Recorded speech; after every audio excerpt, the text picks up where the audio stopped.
They came to judge a species, but what they logged would erase their own purpose. In the darkness of the Kuiper Belt, a titanic door cracked open. Golden light bled through the seam, light years away. The auditor vessel slipped into Earth orbit. Its occupants had a single mandate: find any violation. We will not be deceived again. Prepare for full inspection. Leave no compartment unopened. Within the hour, they stepped onto the orbital station. Admiral Catherine Reeves stood waiting, her welcome a polished weapon. Welcome, auditors. Humanity has nothing to hide. Please inspect everything. We shall see, Admiral. The Treaty of Tellerus is precise, and we will enforce every clause. Reeves only smiled. There was no hesitation in her voice, only the practiced ease of someone holding the winning hand. We will inspect all facilities, including the rumored ones. Any depot, any vault. Do you consent? Name the coordinates. I'll arrange transport immediately. Let us see if there is anything worth finding. Within hours, the auditors stood before humanity's official might. 800 warships in perfect formation, every hull identical, every launch bay accessible. It's exactly what the treaty allows. Not one ship over, no hidden launchers, just transparency. Life signs match crew complements. Weapons counts exactly the manifest. They hide nothing. That is the problem. They hide nothing because they have hidden everything somewhere else. Vrelth Ka turned to the Admiral, who had been watching the inspection with the patient stillness of a predator. There is a facility called Gray Box 9, a depot in your Kuiper Belt. We demand to inspect it, Admiral. Gray Box 9. Certainly. I've been meaning to visit again. The view is spectacular this time of cycle. The auditors exchanged glances, no hesitation, no attempt to divert. She was either a fool or the most dangerous creature they had ever met. She wants us to go there. This is a trap. Or she knows we will find nothing. Either way, we cannot back down now. Within the hour, Reeves authorized the shuttle personally. Her fingers danced across the console with practiced ease. The shuttle detached from the station, engines a quiet blue pulse against the void. The Treaty of Tellerus, Article 4, Section 12. Define active combat readiness, Admiral. A warship is active if its primary core is engaged and crew at 80%. Cold reactors change the category. And the definition of cold reserve. How does humanity interpret that clause? Cold reserve requires 72 hours to activate, with weapons stored separately in sealed magazines. He is testing her, and she passes every test without breaking a sweat. She knows the treaty better than we do. That's not possible. The shuttle fell silent. Ahead, a monstrous geometric shape blocked out the stars. Gray Box 9. Even through the viewport, the scale made them lean back. They weren't ready. The shuttle settled into the dock with a final shudder. The ramp extended, and the four figures emerged into the ice-cold silence. It's just a door. Just a very, very large door. Open it, Admiral. Now. As you wish. I suggest standing back. The initial gap can be a little blinding. Her hand touched the ancient control. A deep mechanical groan resonated through the frozen struts, and a hairline seam of golden light appeared at the door's edge. That is not a depot. That is a cathedral light. It's warm. How can it be warm? I don't like this. The light feels intentional. The seam widened to a meter, then two. Golden brilliance flooded the frosty dock, and within that light, dark shapes began to resolve. Outlines of things no treaty had ever imagined. The auditors stood frozen on the threshold, their own reflections dancing in the light. None of them spoke. Reeves stepped into the light without hesitation. The moment the auditors crossed the threshold, the air itself changed. This isn't a storage depot. It's a cathedral built for warships. The first row alone housed warships sleeker and darker than the official fleet, their hulls polished to a mirror sheen. They're cold, not just reactor cold. The metal has never known the heat of an engine. Admiral, I am asking you directly. How many warships are inside this structure? Patience, Auditor. Walk with me a bit further. I want you to absorb the perspective. They walked deeper. Each step revealed more hulls, identical in their silence. Cold reserve status. Power-up time, 72 hours. Weapons secured in separate magazines. This matches treaty specifications exactly. Every ship here is classified as Cold Reserve Auditor. Cold reactors, sealed weapons, nothing active. The auditors stopped speaking. The rows continued into a golden distance, and the silence was the loudest thing Vrelth-Ka had ever heard. Enough of this. I require the exact count. Right now, Admiral. 14,312. I had a technician verify it this morning. The number dropped into the silence like a stone into a frozen lake. The golden haze seemed to tighten around them. That is almost 18 times the treaty allowance. Every one of them combat ready. Confirmed. Every hull is post-Tellerus design, fully armed and in perfect material condition. This is not a boneyard. Then I charge you with gross violation of the Treaty of Tellerus. Admiral, what possible defense can you offer? Auditor, we have violated nothing. The treaty is a document of tremendous precision. I am sure you noticed. She did not elaborate. The silence that followed was a weapon in itself, honed across decades of legal anticipation. She knows something we don't. She's been waiting for this very moment. The number 14,312 became a physical weight in the air. None of them could breathe around it. Article 4, Section 9, Clause 2. The treaty limits active warships. It does not mention cold reserve, reactors offline for decades, weapons sealed in separate magazines, 72 hours minimum to mobilize. I confirm. Every one of these 14,000 ships meets the cold reserve definition exactly. There is no violation. Vrelth-Ka's luminous eyes dimmed. The accusation drained from his posture as the meaning settled into his bones. You never broke the treaty. You obeyed it to the letter, while exceeding it tenfold in spirit. We follow the treaty as it was written, Auditor, not as you wished it had been written. They planned this before the ink was dry. The treaty itself became their shield. I retract the charge. There is no violation to report. The treaty stands intact. The words tasted like ash in his mouth. For the first time in his career, Vrelth-Ka had nothing to enforce. The vault's golden light no longer felt warm. It felt like the glow of a legal trap that had just snapped shut. The auditors moved through the rows like ghosts through a graveyard. The ships bore down on them, silent and absolute. They didn't hide this from us. They built it in plain sight and dared us to notice. Cold iron. Not 1 degree above ambient. They knew we would check. Reeves stood apart, her silhouette framed by golden light and endless steel. She let the silence do its work. We walked right into it, and we marched ourselves here in a row. We were fools. The agency was designed for a universe that followed intent. This species follows the letter. She had brought them here to see the war they could never fight, fought with paragraphs and patience. Without another word, the auditors turned toward the exit. The titanic door began to slide shut behind them. The golden light narrowed to a sliver, then vanished. In the dark, the shuttle's engines hummed with quiet human defiance. Inside the shuttle, no one spoke. The Kuiper belt stretched away, cold and empty, and the auditors had only the weight of their own regulations for comfort. The auditor ship's conference chamber was a tomb of bioluminescent silence. No one had turned on the main lights. Vrelth-Ka sat at the console, fingers hovering. The report template glowed, awaiting his opening line. No violation found. The truest words I have ever typed, and the most hollow. If we send this, we send our own irrelevance. The galaxy will see that compliance can be a weapon. The humans understood the treaty better than its authors.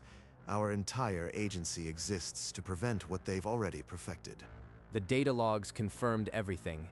No hidden reactors, no secret crews, just 14,000 cold hulls and a loophole older than any of them. We are not auditors. We are witnesses to our own redundancy. He typed, slowly. The official language of failure. Every clause a concession that the treaty was now a shield, not a leash. What do we recommend? There is no violation. Do we praise their compliance? We recommend nothing yet. Finish the technical annex. The conclusion can wait. The technical annex completed itself with cold precision. Every ship cataloged, every reactor certified cold, every magazine sealed. There's only one recommendation that makes sense. Dissolve the agency? We are obsolete? Agreed. If a species can comply this perfectly, inspection is a performance. We would only be actors. Dissolution. If we recommend that, we erase our own purpose. Every audit we ever conducted becomes a lie. Number. It becomes a warning. We proved that a species can defeat the treaty without breaking a single clause. The galaxy must know. Vrelth-Ka looked at the final draft, the sterile paragraphs that would undo a century of galactic oversight. His finger hovered over the send command. We file individually. Each of us submits a personal request for agency dissolution. Let the Council see that even its lead auditor cannot continue. 3 separate requests, each signed with the full authority of their office. The transmission beam lanced into the void toward the Galactic Council. When the last packet left the array, the 3 auditors sat in the humming dark, their careers effectively over. It is done. Whatever comes next, we no longer enforce. We only warn. The transmission reached the council chambers during an emergency session. Every delegate froze. The holographic screen lit with 3 separate resignation documents, each signed by the auditor's own hands. A voice from the assembly cut the silence. They dissolved themselves. They dissolved themselves. The chamber erupted. Delegates from a dozen species shouted over each other. The human loophole was a threat, or a masterstroke. Some demanded the immediate renegotiation of the Treaty of Tellerus. Others feared what other clauses humanity had already weaponized. Within hours, news feeds across the galaxy carried the headline, "Auditor Agency dissolves after humanity's legal victory." On a distant border world, a Krellian war fleet commander halted his advance. He read the report with furrowed brow. In quiet diplomatic lounges, ambassadors from expansionist empires set down their glasses and asked for a copy of the exact treaty wording. The galaxy began to understand. Humanity did not cheat. They simply read the contract. The auditor's transmission had not ended the audit. It had ended the auditors. The Krellian war fleet, poised at the edge of human space, reversed thrusters. Their commander read Vrelth-Ka's report a 3rd time on 3 separate adversarial borders. Planned incursions were quietly cancelled. The risk assessment had shifted. For the first time, the human diplomatic delegation was seated at the central table, not the observation gallery. We respect the treaty in its entirety. Every clause, every sub-definition. Across a dozen homeworlds, legal scholars began translating the Treaty of Tellerus into their own languages, clause by clause. A prominent legal scholar published a treatise titled "The Human Loophole, a New Paradigm in Compliance." It sold millions. Greybox, -9 became a whispered legend among the stars.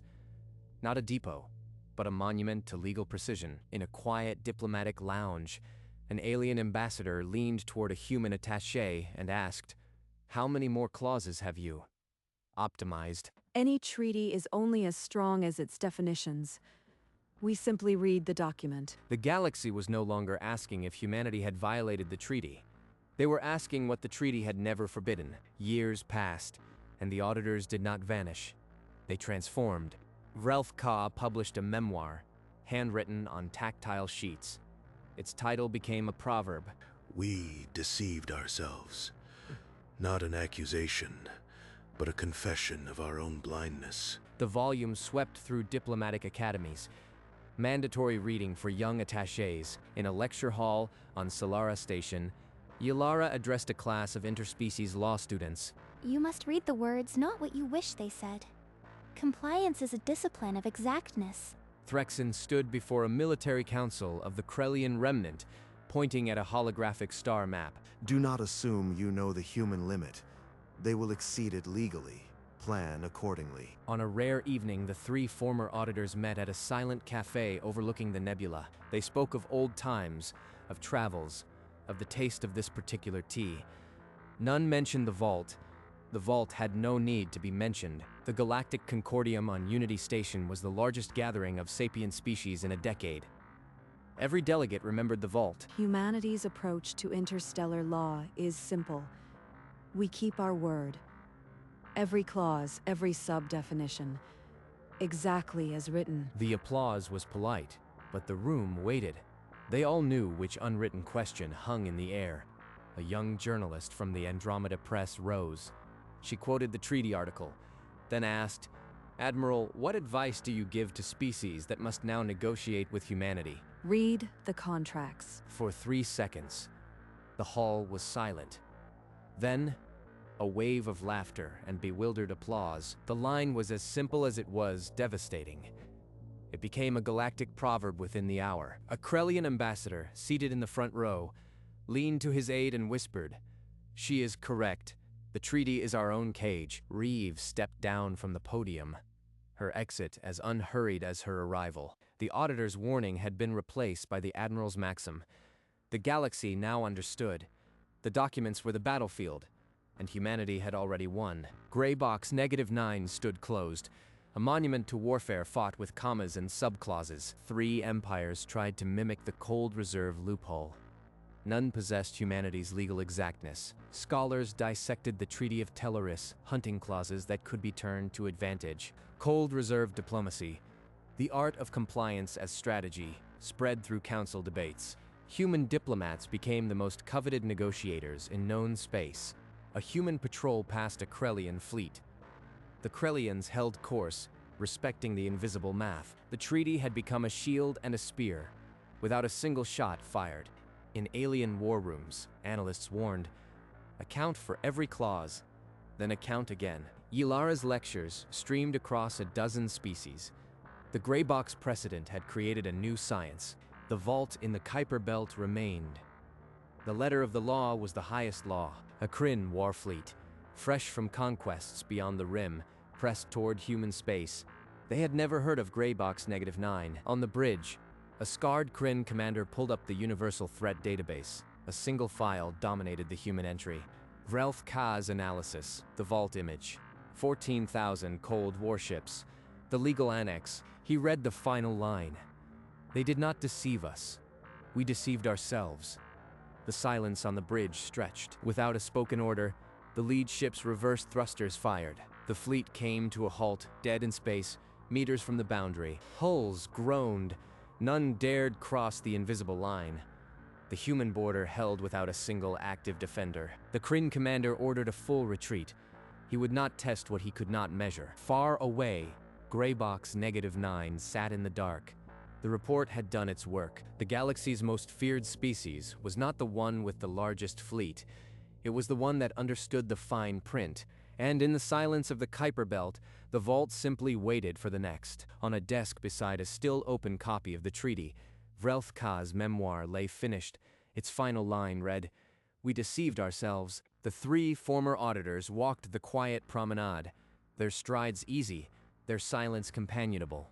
Inside Gray Box -9, the warship stood in cold silence, a deterrent built not of heat, but of exactness. A human engineer smiled beside a cold reactor core, the heart of the strategy that turned compliance into shield. Yilara's students now annotated the treaty as scripture. Learning that every clause was a lever, Threxon's briefings became mandatory reading for military councils across 3 sectors. The galaxy now measured threat not in fleet size, but in the precision of definitions. And in a quiet cafe above a nebula, when they met again, they spoke only of tea, never the vault. Admiral Reeves' desk remained unchanged, the treaty beside a coffee mug, the galaxy's balance resting on words. The auditors walked on, their steps a quiet refutation of the very purpose they once served. In a quiet Earth museum, a child pressed closer to the glowing holographic model of Gray Box 9. The vault door opened again in the looping display, spilling golden light over endless warship silhouettes. A parent knelt, voice soft. "That's why nobody attacks us. Not from fear of weapons, but fear of the fine print. The child traced a tiny warship with a finger, frowning in concentration. Nearby, an old painting of the treaty ceremony hung in dim light, human and alien hands clasped for the first time. A news screen scrolled ancient headlines. Auditors resign after vault visit. Did the aliens get in trouble? The child asked. The parent smiled. No, they just realized the treaty was a mirror. The child nodded slowly, as if absorbing a secret. The model looped again, door closing with a soft click. Outside the museum, the city hummed, unaware of the sleeping legacy in the Kuiper Belt, a vault built of commas and cold iron. Light years away, on a quiet promenade with stars on all sides, 3 familiar figures walked without destination. Their strides were slow, their silence comfortable, the shared quiet of those who have seen the other side. Then, through the viewport, a human diplomatic vessel glided by, sleek, non-military, its hull bearing the mark of the treaty. They paused. No alarms, no threat, just a testament to what humanity had become. They didn't need a loophole for this. They simply became. Look at that! A negotiation vessel, I think. Not a warship. It carries more power than any cruiser. The ink is dry. The ship passed on, its lights winking into the distance. The 3 auditors turned and continued their walk. Somewhere in the Kuiper Belt, Greybox 9 slept. And on this quiet walk, the auditors had finally made peace with its existence. The galaxy wheeled on, and the lesson remained. Read the contracts. And so, in the deep quiet of the Kuiper Belt, Greybox 9 remained a sealed promise, a dormant reminder. The camera drew back, past icy rocks and distant suns, the vault shrinking into a speck, out, past the boundary where Kryn ships once halted, past the silent diplomatic lanes, into the galaxy's streaming lanes, where 1,000 species now annotated their treaties with human precision, and across the void, a single sentence hung, luminous as a beacon. Not a human boast, an auditor's confession. They did not deceive us. We deceived ourselves. The words of Ralph Ka now carried on every diplomatic channel, the epithet of a species that outthought the universe. No warship had fired. No treaty had been broken. Yet the galaxy's balance had shifted irrevocably. The vault slept on, its cold warships, dreaming of ink and punctuation, and in the halls of the Galactic Council, a new clause was whispered. Never assume a limit is absolute. Always read the fine print. On a quiet desk, under a soft lamp, a parchment copy of the Treaty of Teleris rested beside a cold coffee cup. A communication terminal beside the treaty blinked amber. The Virillians, a newly contacted species, requested immediate amendment negotiations. The office was empty. Admiral Reeves had retired an hour ago, but the message was logged in the diplomatic queue. Nearby, an old painting of the treaty signing glimmered in the dim light. Human and alien hands clasped for the first time. That moment had led here, to a galaxy where species sought human legal precision, not human firepower. Now another delegation was coming, not to audit, but to learn the art of the cold reserve. The coffee grew colder. The treaty never moved. The terminal chimed again, insistent. It would be answered by morning, and the game continued. Watched from the silent dark of the Kuiper Belt by 14,000 cold warships and a single unbroken subclause, the Kuiper Belt received another visitor. A maintenance drone, decades later, hovered before Greybox -9 to update the signage. A small plaque was riveted beneath the colossal seal, barely the size of a human hand. It read, in Universal Standard and 4 other languages, Greybox 9. Where adits come to die. The drone beeped once, a sound that, if translated, would be a shrug, and flew away. Greybox -9 remained, as patient as the law that built it. The galaxy spun on its axis of fine print and footnotes, and on a small desk under a soft lamp, a coffee cup sat beside an unchanged treaty, inspired by true legal loopholes. In space, subscribe to keep the fine print coming, or don't. You already agreed to the terms by watching.